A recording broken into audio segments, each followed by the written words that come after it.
Regarding that metaphor that you mentioned, when you read tafsir by different scholars, sometimes there is a difference of opinion between different scholars. No, this does not mean that, this means this actually. So is it because of this metaphorical usage of words that brings about this kind of difference in interpretation? I think there's two levels. You are anthropologists, this will help a lot. At that society, also the level of understanding, the level of abstraction is very low. So you need the tangible. You need to see someone. This is why the narration always give names. When you say al-mujadala, they don't just try to understand what says Surah al-Mujadala. They will see who was that woman that the Quran is talking about. They will say, Tabbat yada Abi Lahab. They don't see what's there in the meaning. What does it mean Lahab? What's Abi Lahab? What this name is? What I can get from them? They will, who is? You need to find something tangible so you can understand the meaning. So, and the method also to approach the Quran was on that nature. The narration, it's a method. It's an approach that people use. It's the approach for them to know the truth. But it is really a very primitive approach. So they are very compatible. And I think through time, Muslims developed that ability to understand, the high level of understanding, the abstraction, the way to analyze things. So this is why you can see, beside that, there is the metaphoric Quran itself uses a lot of metaphors, so to provide the meaning you need. So all of these together, I think, combined together, they can give or reflect all this diversity. But I believe from the beginning, even what will happen. You see, all of us, we have kids, right?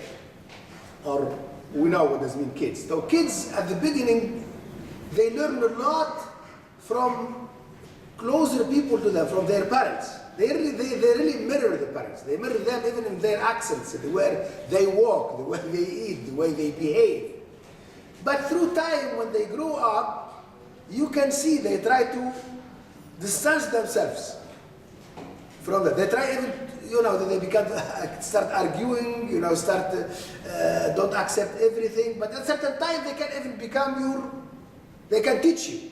They can even go. I think that the humanity also, it moves that direction. And I think there's something very interesting.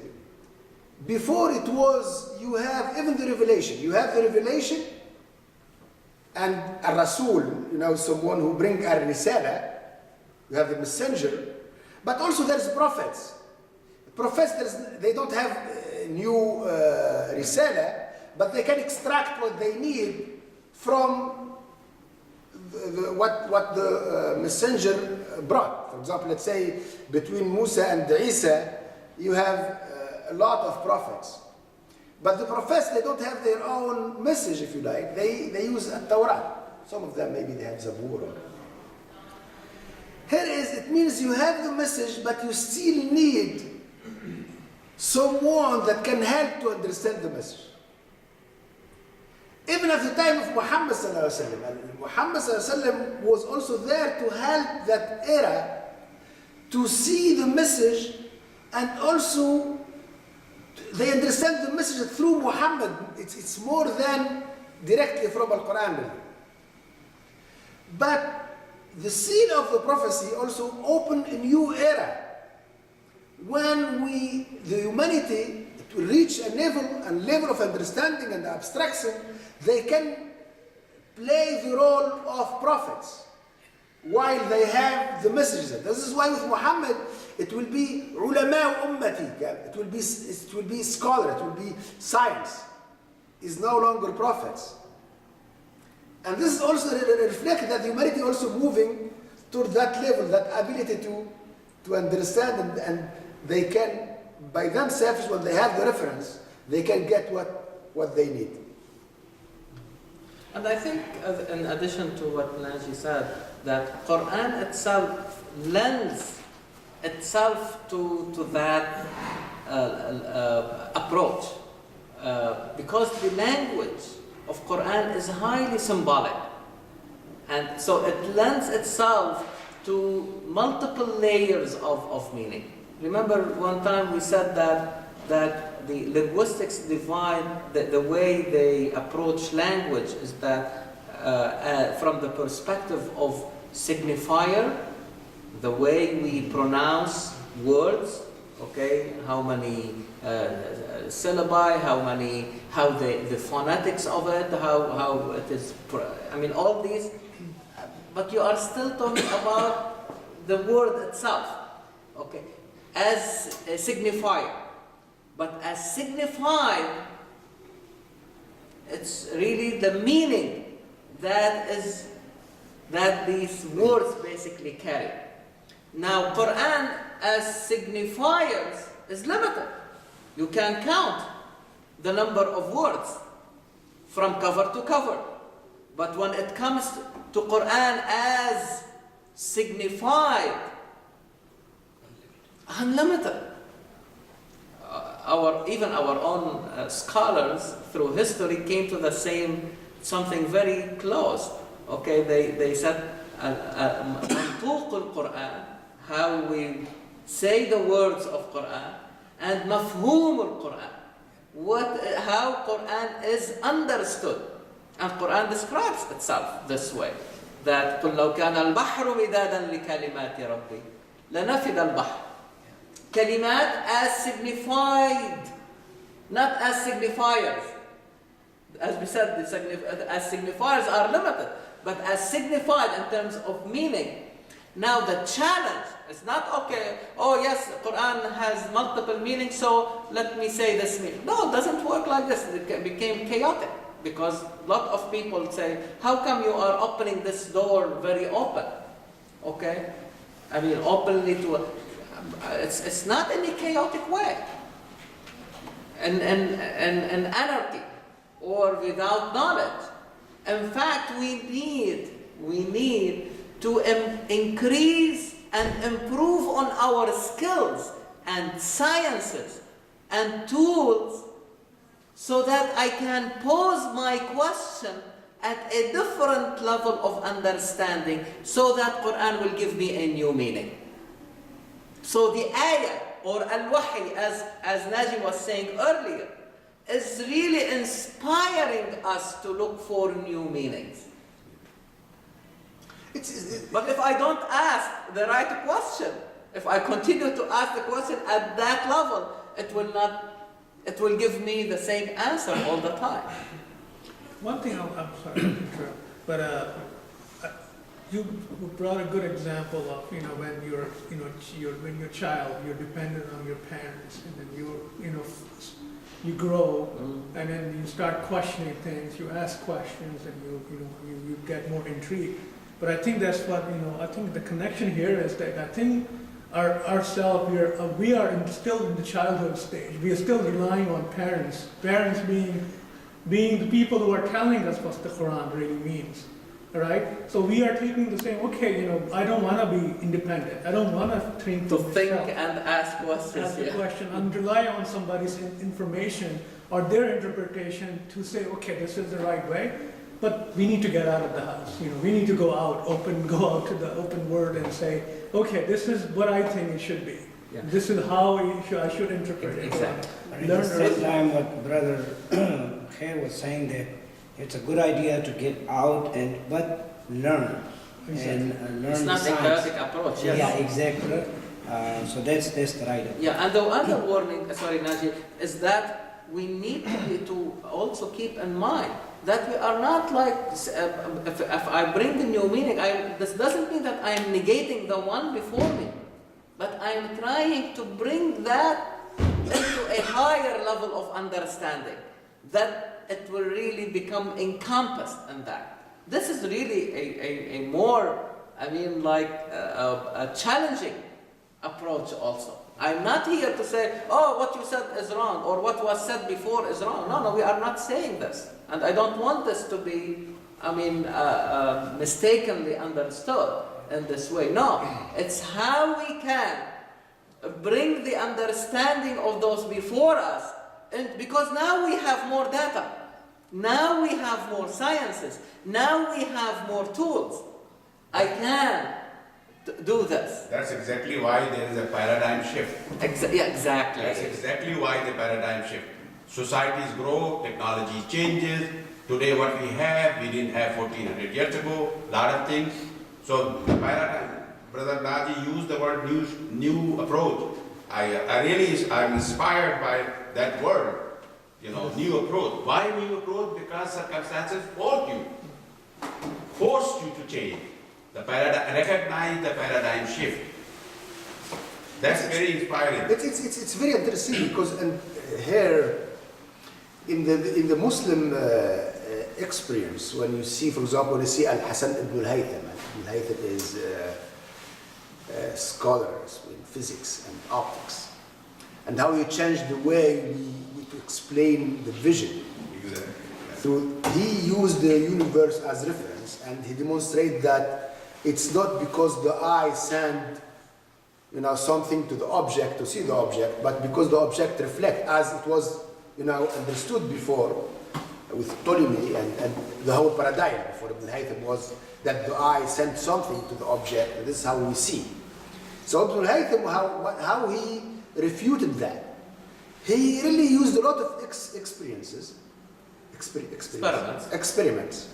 and to demonstrate how it's not really the eye is not sending nothing, but the object reflect the light, and when the light come to the eye and will be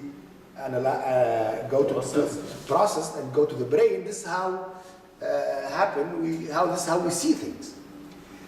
And this is a paradigm shift. It's the changed way, but also the approach changed. How he changed it? It's not the logic that's changing. He's taking right now the universe as reference, and to develop a new theory, if you like, a new way to understand things. Ibn Khaldun also did the same at the sociological level. That's why he added the nature, Tabaya al-Imran. He introduced the idea of Imran, the culture, and through culture you can understand a lot of a new law, if you like, that governs a society. I believe that Muslim didn't took that at a level of cultural level. I think the Western society really took the idea of having the universe as reference for the human being action at the cultural level. I think it happens with the Western civilizations. So this is why even the average person they deal with things is more in rational way than it's when it comes to action, they will try to see and to question the universe, how this is happening. It become really cultural. This is very, very high level. So it means how you can teach a society that very abstract level of meaning and of dealing with the universe, and it become in daily life. When you have something that happened on your TV, you don't just hit your TV. You know there's a place, there's people, they know how to fix it, and you just call or take it. More than that, you can even buy with your TV insurance. So you are even culturally convinced that mistakes can happen. It can happen, but also there's the right people. They know how to fix it. If you take other cultures, they will just hit the TV. Because this is not really at the cultural level. Even sometimes an engineer is hitting the TVs, because the culture is different what the diploma you have. I think the Western culture is very, very weak and totally out. when it comes to the meaning. And because also the nature of the culture itself, because the culture or taking the society toward the world to act in efficient way in this world, it happens with clash with the church, the middle, and the middle age, if you like, church, if you like, that really is the word is to be outside the world, but the revelation is totally has nothing to do with the action in the world. So it means as there is a rupture between the revelation or the reference of meaning, because the church also is represents, if you like, it's God Himself on earth. You cannot do anything, even at the scientifically, we cannot do anything but to go through the church. So to free that society, the bourgeoisie, if you like, and the scholars, to free that society from that chain the whole society to be in the world, to be efficient, to get what they need as things, the work is really to divorce, and even there's to fight, and to more you free yourself from that prison, more you are able to act in this world. And very, very beautiful, because if you see even the metaphor, because how the church introduce our salute in this world, or why we are here in this world. When you read the Bible, the story is what happened? Because that apple tree and that Hawa, that Eve brought to Adam, and they eat from that apple. But how the Western culture, this is very, very beautiful too. What give us the freedom to act in this world?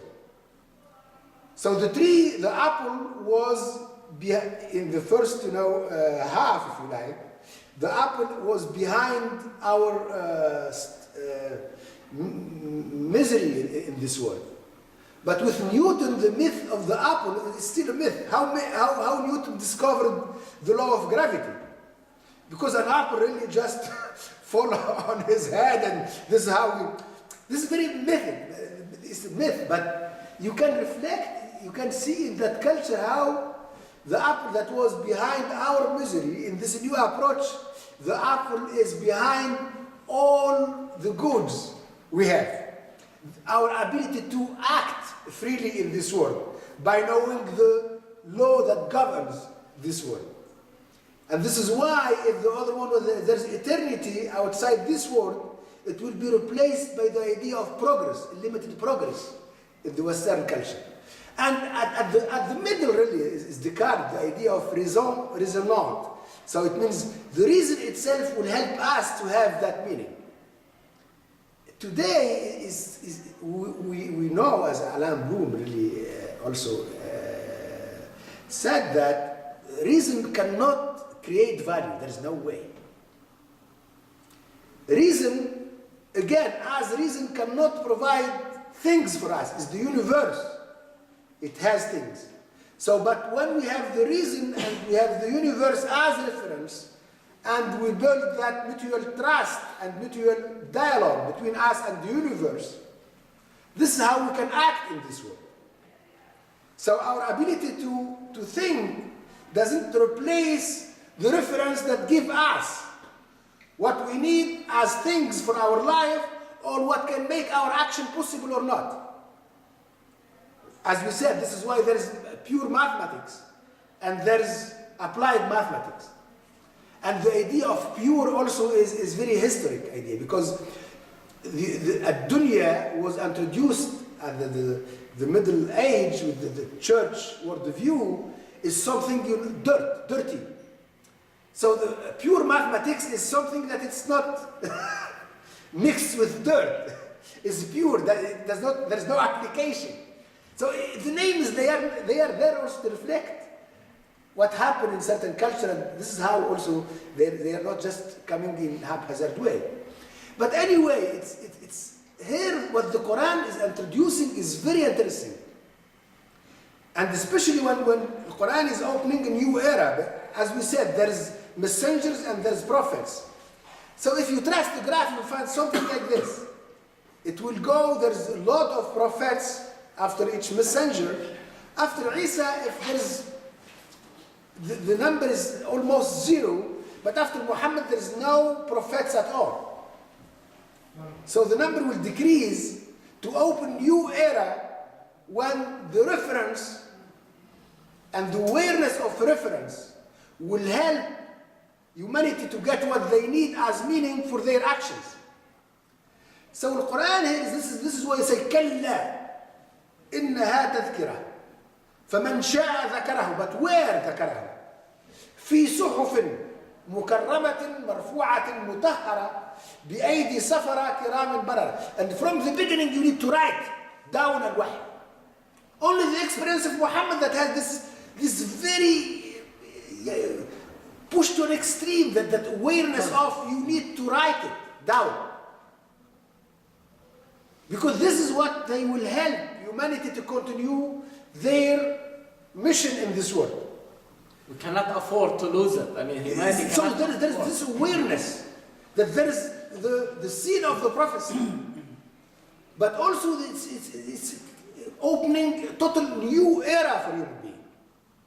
They need to play that role. So it means the prophecy is realization at the individual level of the perfect human being.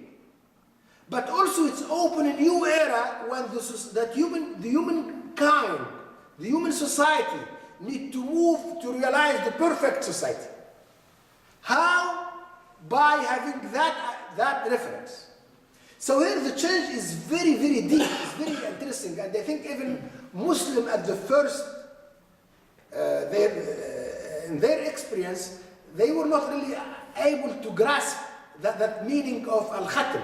What does mean seal of the prophecy? What does mean perfection of the revelation? What does mean the reference that you will need to extract what you need to meaning? What does mean religion and reference religion? Because there's a lot of misunderstanding even in our today in our Muslim society also. But here Al-Quran is very interesting. Is how to make the need, the awareness of the need for a reference of meaning, a culture in the society. How can you teach Muslim and non-Muslim that there is reference for a meaning? When you need the meaning, you need to go to that reference. I think it's our responsibility as Muslim to take it to that level. And this is why it's not just for a scholar.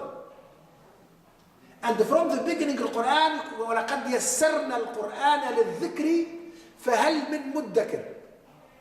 The Quran was really made easy to remember, to know your way. But فَهَلْ مِن مُدَّكِرٍ. You need to develop that ability to extract what you need. The same thing when daily, any one of us is able to deal with the universe to get what they want. Otherwise they will die. I think no one is providing for others their needs. They work for themselves, and they know how to it's more than that. When they grow up, they make family. What does it mean to make family? Really, you trust yourself enough that you can help others, you can feed others. So we need to develop also that ability at the meaning level. So really, yeah, go ahead. I think as brother mentioned that there should be continuous effort on shifting the paradigm based on the social and human needs. Let's go before even. If I plot the curve of the knowledge of the Sharia, so in the beginning, during the revolution was the mortality phase. Learning more and more. Then we've been plateaued, and we have the maturity. To continue that, we have the opportunity to shift the paradigm. Now the question arises, how will you justify Because the need, if you go to the Unitarians or the atheists and the agnostics, have very wide range, the concept of the need. So how to justify that need really is in compliance what the Quran message is. Otherwise we can go anywhere. Because the way the universe is going. So this is really sometimes doesn't give me a very, very fine line, you know. To understand that we should be very open-minded. Must some kind of the line that, you know, we be very careful. Because really like Unitarian have, you know, he's a human being and what the need for the marriage is, you know, because the need has changed. That time was the marriage was the contract. Now you don't have to. So how would we really address this kind of... Yeah, it's very, very interesting. I mean, as we said, I mean, and on one hand, there is a need for a reference. You see, and humanity cannot remove without a reference. But what we are really saying, what type of reference? Okay, I mean, what makes Quran different from any other reference? Because Naji was saying, the society may become itself the reference, or the structure of that society may become the reference. The traditions and customs may become. And today's, I mean, they talk about science becoming, I mean, or a constitution, or I mean, there are. We are not saying that there are no. Because nobody can move without a reference. You need it. Okay, even the atheists need really a system that will give that person, okay, the meaning, okay, in their life. Nobody moves without a system that will provide the meaning for their action. But what we are, Quran, because it is an independent reference, it has nothing to do with me or you. Okay, it is beyond you and me. It transcends everyone. Okay, it is not the ownership of anybody. It's coming from outside. Okay, so that humanity can refer to it in order really to move and continue its journey. While you are not undermining what the experiences of others. This is why Quran says, "Yahdi lillati hiya aqwa." Better, but doesn't really undermine the good. And not only that, I need the experiences of the people, of the humanity at large, to help me, okay, pose new questions to the reference. You see where the problem is not really just I have a reference, but how I'm going to deal with it. And all these experiences, all these sciences are not only brought by Muslims. On the contrary, Quran talks about knowledge as a universal phenomenon. Remember the first surah? عَلَّمَ الْإِنسَانَ مَا لَمْ يَعْلَمْ. He did not say عَلَّمَ the believer or only Muhammad, but the human being. Okay. Allah subhanahu wa ta'ala facilitated for the human being to learn something that he did not know about before. So I have to take advantage of this to help me pose these new questions at higher level of understanding, more refined way, in a more refined way, in order to get to new meanings, new inspiration, a new approach, new paradigm, in order to continue the movement. Otherwise, I will stay on the plateau, as you were saying. I will reach that plateau and I will not move. I need like the knee, if you like, of the curve to bring me to the next level. And then the progress may become really more exponential. Exactly. That's fine. You see what I mean? So, but how? I mean, I really want all of us to reflect on these 5 or 6 attributes. Mukarrama, marfu'a, mutahhara. You see, dignity, to be honored, honorable, barara, obedient, righteous. I cannot approach Quran without these attributes. It's here, Walid, it's so beautiful and so deep also.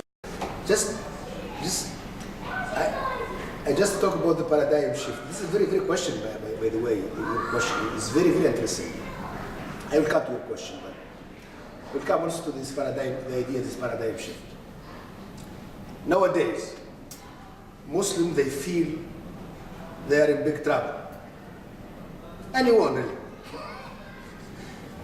From the professor at the university to the person, this is very, not even average person.